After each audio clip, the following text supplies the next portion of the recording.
Good morning, everybody, and welcome to a special edition on this day from Stories with Ori. Folks, I want to thank everybody that subscribed to my channel, okay, and the wonderful comments you leave and all that good stuff. And please continue to do so. You know, it don't cost you nothing to give me a like. Okay, and there's a thanks button down there. If you wanted to, I'm not shy. I'll take whatever you want to send me. Okay, but folks, I want you to understand a few things. Okay, and I want to talk about some of my comments that I received. And somebody asked me, why am I trashing Tisa Tells? I did not trash Tisa Tells. I try not to trash anybody. Maybe once in a while I do, but no, I had the utmost respect for her. This girl's out there every day, all right, getting up early to be at that courtroom. I have a lot of respect for her, okay? The only thing that I said was that she keeps referring to it as the state case, all right?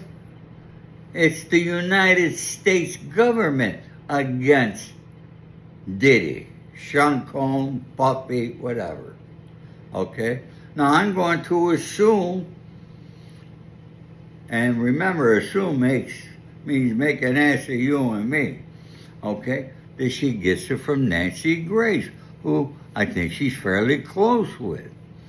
So understand Nancy Grace. Okay? Nancy Grace was a prosecutor in Fulton County, Georgia. And she had several high-profile cases, all right, that she's done. In Fulton County, Georgia, a prosecutor. So she talks like a prosecutor because that's what her life has been. So she says state all the time. But I'm sure, it's just her accustomed to saying the state from being a prosecutor. Okay? When it's the United States government. And there's a big difference between fighting the state and fighting the U.S. government. So I wanted to get that clear. Okay? Now, and you can go and you can Google Nancy Grace and see other things about her, okay? But let's get down to the important things, folks. Another comments that I get, I want to say this. Make no mistake, I do not hate anybody. I do not hate the several informants on my indictment that testified against me. I have no hate for them. I don't have any hate for the guys who wore wire. But I don't like them. And there's a difference between not liking and hating. Okay? I try not to live with hate. It's very bad. It's bad for your health. Okay? So, and I don't hate Diddy. I don't like Diddy. I don't like any man that abuses women. Any of you. Get that straight. Now, okay, you keep asking me about hung juries. And a lot of you out there are hoping for a hung jury because you think that Diddy will go free. No. By no means will he go free. He will go free only if a unanimous jury comes back, and unanimous is all 12 jurors had to say he's not guilty. All 12.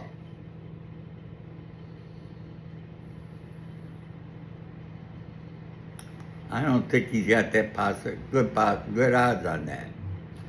Okay, but we don't know. We will find out this week. Okay? Here's more these.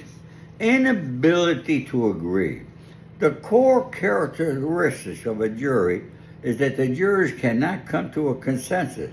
This can happen in criminal and civil cases where a specific majority or unanimous vote is required for a verdict. No verdict. Because a jury cannot agree, they are unable to deliver a verdict, the case is considered deadlocked. And the judge would consider that after several attempts of having them go back into the jury room.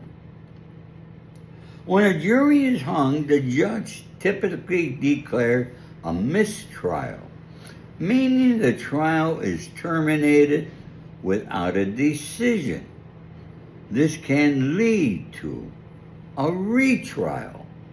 The prosecution may choose to retry the case with a new jury. And you could bet that the government will retry it. When they retry it, they'll be better armed.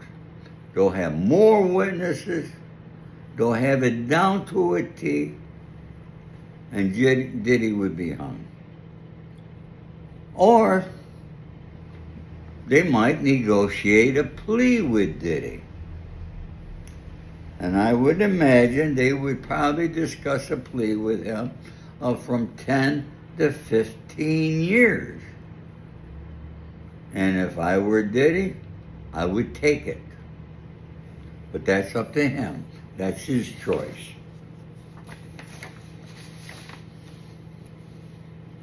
Conflicting interpretations of evidence.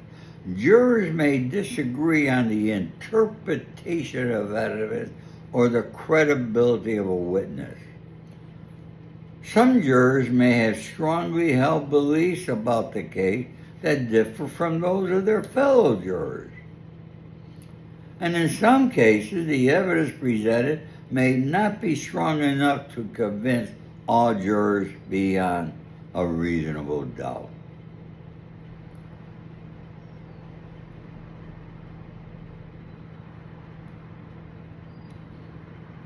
A hung jury generally favors the defendant because it prevents a conviction, according to McAdams' law office. However, it also means they may face a retrial. So that's what a hung jury means. So whether you think you won or lost, that's up to you, okay? And so, folks, you know that I have from the beginning the fact that the judge did not sequester this jury. I felt it should have been. Look, we are all human beings. And when those jurors go home at night, you could bet they're talking to their husband, their wife, their girlfriend, or somebody in their family about it. You know, don't say anything I'm not supposed to tell you. You know how that goes. It's a natural thing. But my question is, and I know you heard me talk, okay, that John Gotti did beat it because he had Sammy Gravano, who bought for $60,000, okay, a juror. The juror's name was George Pape. See, it actually came out after a while. And George Pape was convicted of selling his vote to Gotti.